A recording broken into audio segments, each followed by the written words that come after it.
Welcome to the Banker Lamp. Please enjoy the video. You begin by opening Chrome and signing into your primary Google account so extensions sync across devices. Next, go directly to the Chrome Web Store or type Chrome//extensions, then click the Web Store link. This gets you straight to searchable listings. Use concise keywords and add category or rating filters. This reduces noise and surfaces reputable tools. Once done, glance at install counts and recent updates to prioritize actively maintained extensions before you inspect permissions. Now evaluate candidates by reading the description and changelog to understand how the extension works and how often it's updated.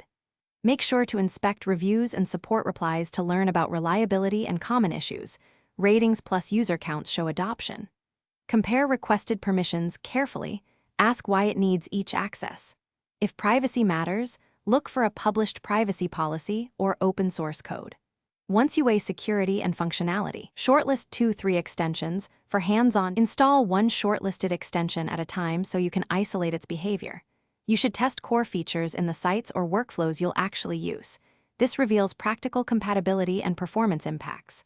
Monitor Chrome's Task Manager for CPU or memory spikes and watch for new toolbars or pop-ups.